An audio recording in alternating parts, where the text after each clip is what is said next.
कुछ और जगहों पर ले चलते हैं आपको। कैसे हैं चाचा? प्रणाम। देखिए आपके लिए तो बहुत लोग कहे कि जाइए वहाँ बात करिए। अरे छोड़िए ना, क्या नाम है आपका? हमारा नाम हुआ रामदेव प्रसाद राय, राजू भाई के नाम से हम जाने जाते हैं। अच्छा, इधर लोकल में? हाँ। तो हम लोग तो दिल्ली से हैं और बिहार में भी तो 6 महीने बाद चुनाव है, तो हम लोग पूछ रहे हैं कि क्या चल रहा है ये वैशाली की राजनीति में, हाजीपुर, वैशाली, मुजफ्फरपुर। अभी तो टिकट के दावेदार लोग अपना है, एक अनार 100 बीमार, एगो सीट वैशाली है। तो कांग्रेस से दावेदार हैं पूर्व मंत्री बीना शाही जी और पूर्व प्रत्याशी इंजीनियर संजीव बाबू हैं। और एक तरफ राजद को इस सीट देने की बात चल रही है, तो राजद से उम्मीदवार हैं पूर्व प्रत्याशी अजय कुशवाहा जी, पहले वो लड़े थे रालोजपा से। अच्छा, हम लोग तो इसलिए पूछ रहे हैं क्योंकि जो देश के बाहर, जो देश में हैं, बिहार के बाहर के लोग जो देखते होंगे तो उनको लगता है 2-3 सवाल वो जानना चाहते हैं कि बिहार में ये बताइए कि नीतीश कुमार और बीजेपी का गठबंधन, और अब तो एलजेपी भी उसमें आ गई है, तो उसके मुकाबले महागठबंधन की स्थिति कैसी है? क्योंकि इस इलाके से मुन्ना शुक्ला को चुनाव लड़ाकर 24 में एक राजनीतिक प्रयोग किया आरजेडी ने कि भाई एमवाई समीकरण से अलग हटकर A to Z वाला जो कॉन्सेप्ट था उसको पूरा किया है। तो ये विधानसभा में उसका लाभ है या ऐसे ही वो? आप देख लीजिए, महागठबंधन अगर एकजुट होकर लड़ता है तो यहाँ रिजल्ट झारखंड के जैसा होगा, और महागठबंधन दिल्ली के जैसा अगर लड़ता है और मजबूती से कांग्रेस लड़ जाए, मजबूती से राजद अलग लड़ जाए, तो रिजल्ट फिर जो आपका दिल्ली में हुआ है वैसा होगा। आपको लग रहा है कि यहाँ कांग्रेस और आरजेडी अलग अलग लड़ सकती है चुनाव?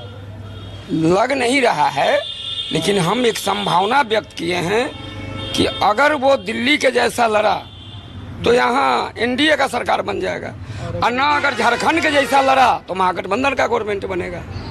सब कहता है बड़ा मजबूत है नीतीश कुमार का चेहरा, बीजेपी का वोट बैंक। अब चिराग पासवान भी साथ आ गए, पिछली बार उनका 5% वोट था, बगल में हाजीपुर है, वहाँ से मंत्री हैं वो। अलग बात है कि चाचा थोड़ा अलग हैं। देखिए, दिल्ली का चुनाव एक अलग होता है। नहीं, बिहार में। हाँ, दिल्ली का चुनाव अलग होता है और स्टेट का चुनाव अलग होता है। अच्छा, यहाँ समीकरण बदलेगा।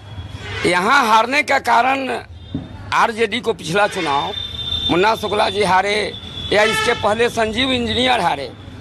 यहाँ राजद का जो संगठन है, एक वैशाली ब्लॉक में 2 गो प्रखंड अध्यक्ष है, यहाँ 3 ब्लॉक है एक विधानसभा में। अच्छा।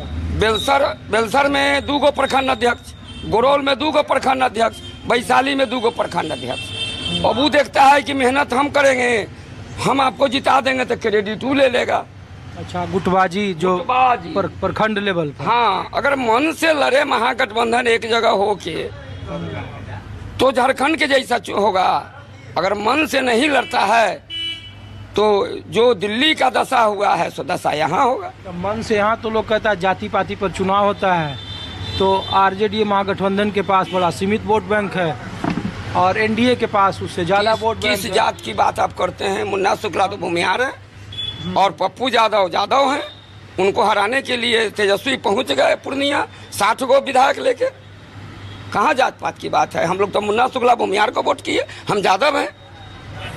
लेकिन भूमिहार वोट किया? बिल्कुल भूमिहार वोट किया, नहीं तो उनको 4,67,000 वोट कहाँ से आया? भूमिहार आज भी एक माने रखता है ब्रह्मर्षि समाज। भूमिहार वोट नहीं किया तो 4,67,000 का यादव मुस्लिम का वोट है। बताइए, क्या नाम है आपका? जी, मेरा नाम राहुल कुमार सिंह। आपकी राय क्या है? वर्तमान आगामी चुनाव को लेके मेरा यही अवधारणा है कि निष्पक्ष किसी जात मजहब से उठ के किसी को नेता बनाए जो हमारे लिए हितकारी हो। नेता तो यहाँ है ही, नीतीश कुमार हैं, सम्राट चौधरी हैं। नीतीश कुमार हैं, लेकिन तेजस्वी यादव है, नए चेहरे की भी ज़रूरत है। तो आपको वैशाली का माहौल दिखा रहे थे। कुछ महीनों के बाद बिहार के विधानसभा चुनाव की तारीखों का ऐलान होगा लेकिन इसके पहले कई सारे राजनीतिक समीकरण बनेंगे, कई सारे राजनीतिक समीकरण बिगड़ेंगे, कई सारे राजनीतिक समीकरण जुड़ेंगे। ऐसे में सबकी नज़रें बिहार में हो रहे पल पल बदल रहे राजनीतिक घटनाक्रम पर होगी। चुनाव के आखिरी वक्त तक क्या बिहार का विधानसभा चुनाव रोमांचक होगा या फिर 2010 सरीखा एक बार फिर एनडीए गठबंधन को बढ़त मिलेगी?